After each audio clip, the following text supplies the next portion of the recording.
আসসালামু আলাইকুম। আশা করছি যে যার অবস্থান থেকে সুস্থ ভালো আছেন। আলহামদুলিল্লাহ আমরাও বেশ ভালো আছি। শুরুতেই আমন্ত্রণ জানাচ্ছি দিলরুবার হেসেলে কিমা মটরের রেসিপিটি দেখার জন্যে। অনুরোধ করব লাইক দিয়ে রেসিপিটি কন্টিনিউ করবেন। আশা করছি রেসিপিটি আপনাদের কাছে ভালো লাগবে। এই রেসিপির জন্য আমি হাফ কিলো গরুর মাংসের কিমা বাজার থেকে করে এনেছি। এখানে খুব সামান্য চর্বি আছে। যদি একটু চর্বি মেশানো যায় কিমাটা খেতে ভালো লাগবে। সেই সঙ্গে আমি এখানে বড় সাইজের একটা আলু কেটে নিয়েছি ছোট ছোট করে, একটা পাকা টমেটো এবং হাফ কিলো মটরশুঁটি খোসা ছাড়িয়ে নিয়েছি। আলুগুলোকে আমি ঠিক এইভাবে কেটে নিয়েছি। আপনারা ইচ্ছা করলে একটু বড় ছোট করে নিতে পারেন। এছাড়াও কিছু উপকরণ লাগবে, সেগুলি আমি রেসিপি তৈরির ধাপে ধাপে দেখিয়ে দেব। গ্যাসের ফ্লেম অন করে পরিমাণের থেকেও কিছুটা বেশি তেল দিব।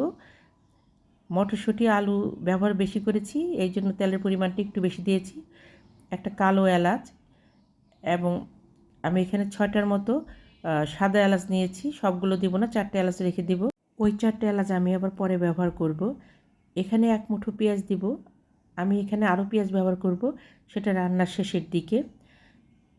একটা আস্ত রসুন কুচি করে কেটে দিয়েছি। পেঁয়াজটাকে হালকা ব্রাউন কালার করে ভেজে নেব। এখানে 1 টেবিল চামচের মতো আমি আদা রসুনের পেস্ট দিয়েছি। আমি যে চামচটা ব্যবহার করছি এটা টেবিল চামচ। 1 চা চামচের মতো আমি জিরা বাটা দিয়ে তেলের সঙ্গে মশলাটাকে খুব ভালোভাবে কষিয়ে নেব। মশলা থেকে যখন কাঁচা গন্ধ চলে যাবে, খুব সামান্য হালকা গরম পানি ব্যবহার করব। পুরো রান্নাটাতেই আমি হালকা গরম পানি ব্যবহার করেছি। যে কোনো রান্নার ক্ষেত্রে মশলাটা যত কষানো যাবে তরকারিটা খেতে তত ভালো লাগবে। এখানে 1 চা চামচের মতো ধনিয়ার গুঁড়া, 1 চা চামচের মতো হলুদের গুঁড়া এবং 1 চা চামচ আমি এখানে শুকনা মরিচের গুঁড়া ব্যবহার করেছি। অনেকে লাল টকটকে তরকারি পছন্দ করেন, তারা কাশ্মীরি মরিচের গুঁড়াটা ব্যবহার করতে পারেন। মশলাটাকে খুব ভালোভাবে কষিয়ে যখন মশলা থেকে তেল ছেড়ে দিবে, সেই সময় আমি ধুয়ে ঝরিয়ে রাখা কিমাগুলো দিয়ে দিব। আমার যে সকল বন্ধুরা দিলরুবার হেসেলকে সাবস্ক্রাইব করে পাশে আছেন তাদেরকে অসংখ্য ধন্যবাদ। আর যে সকল বন্ধুরা আমার রেসিপিগুলো দেখছেন এখনও সাবস্ক্রাইব করেননি, প্লিজ দেখতে দেখতে সাবস্ক্রাইব করে দিবেন। সেই সাথে আপনাদের মূল্যবান লাইকটা দিতে ভুলবেন না। আপনার একটা লাইক আমাকে এগিয়ে যেতে অনেকটা সাহায্য করবে। প্লিজ লাইকটা দিয়ে রেসিপিটি কন্টিনিউ করবেন। পরিমাণ মতো লবণ দিব এবং নেড়ে চেড়ে ঢেকে লো টু মিডিয়াম হিটে আমি কিমাটাকে কষিয়ে এবং সেদ্ধ করে নেব। পুরো রান্নাটাতেই গ্যাসের ফ্লেমটা লো টু মিডিয়ামে রাখতে হবে, কোনো অবস্থাতেই হাইতে রাখা যাবে না। প্রবাদে আছে মাংস জালে রিঠা, মাছ জালে মিঠা, মানে মাংসটা কম আঁচে রান্না করতে হয় এবং মাছটাকে হাই হিটে রান্না করতে হয়। 80% সেদ্ধ হয়ে গেছে আমার কিমাটা। এই পর্যায়ে আমি কেটে রাখা আলুগুলো দিয়ে দিব এবং নেড়ে চেড়ে ঢেকে ঢেকে আলুটাকেও কষিয়ে নেব। আমার চ্যানেলে ছোট ছোট করে গরুর মাংস কেটে বগুড়ার আলু দিয়ে একটা রেসিপি আছে।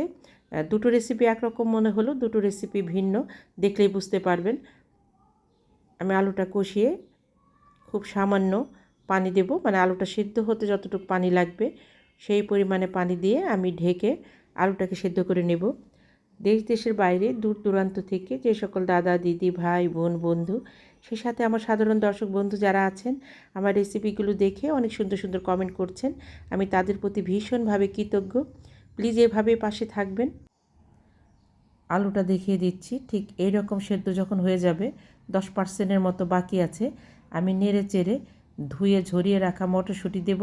মটরশুঁটিটা 1 মিনিটের মতো আমি কিমা এবং আলুর সঙ্গে মিশিয়ে কেটে রাখা পেঁয়াজ এবং একটা রসুনের আমি আস্তে আস্তে কোষ রেখেছি দিয়ে দিব। দুটো পেঁয়াজ আমি একটু মোটা করে কেটে দিয়েছি, মোটা মোটা করে কেটে দিলে খেতে ভালো লাগবে। এখানে রসুন এবং পেঁয়াজটাকে শুরুর দিকে ব্যবহার করলে এটা গলে যেত, আর শেষের দিকে ব্যবহার করাতে এটা সেদ্ধ হবে বাট গলে যাবে না। অনেকেই ভাতের সঙ্গে ডলে খেতে পছন্দ করেন, এটা ডলে খেতে কিন্তু ভীষণ ভালো লাগে। এটা আপনারা আপনাদের পছন্দ অনুযায়ী ব্যবহার করতে পারেন। আমি শেষের দিকে মশলাটা চেক করে নিচ্ছি। ঢেকে প্রায় 4-5 মিনিটের মতো আমি এটাকে কষিয়ে নেব লো টু মিডিয়াম হিটে। এই পর্যায়ে আমি যতটুকু গ্রেভি রাখবো সেই পরিমাপে পানি দেব, উষ্ণ গরম পানি। এটা কিন্তু ঝোল ঝোল খেতে ভালো লাগবে না, গা মাখা মাখা খেতে ভালো লাগবে। এখান থেকে আমি দারচিনি এলাচিগুলো উঠিয়ে ফেলে দেব। দারচিনি এলাচিগুলো রান্নার শেষ পর্যন্ত রাখলে আমার কাছে তরকারির ফ্লেভারটা ভালো লাগে না। হাফ চা চামচের মতো চিনি, কেটে রাখা টমেটো, কাঁচামরিচ, 4টা এলাচ দিয়ে 1 মিনিটের মতো নেড়ে চেড়ে গ্যাসের ফ্লেমটাকে বন্ধ করব এবং আপনাদেরকে সার্ভ করে দেখাচ্ছি আমার তরকারির ফাইনাল লুক। আমরা প্রত্যেকেই প্রত্যেকটা তরকারিতে কম বেশি একই বেসিক মশলা ব্যবহার করে থাকি, তবে আমি কিসের সঙ্গে সার্ভ করব সেই হিসাবে তরকারির মশলাটা ব্যবহার করে থাকি। রুটি পরোটার সঙ্গে যে তরকারিটা আমি সার্ভ করি সেক্ষেত্রে মশলার পরিমাণটা একটু কমিয়ে দেই।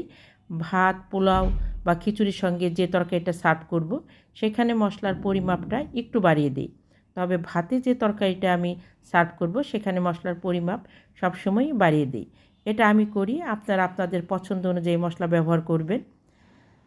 আমার যে সকল বন্ধুরা আমাকে বন্ধু করতে চাচ্ছেন অবশ্যই কমিউনিটিতে নক করবেন এবং অপেক্ষায় থাকবেন।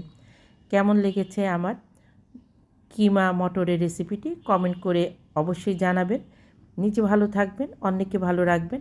আপনাদের প্রত্যেকের সুস্বাস্থ্য কামনা করে বিদায় নেব। আল্লাহ হাফেজ।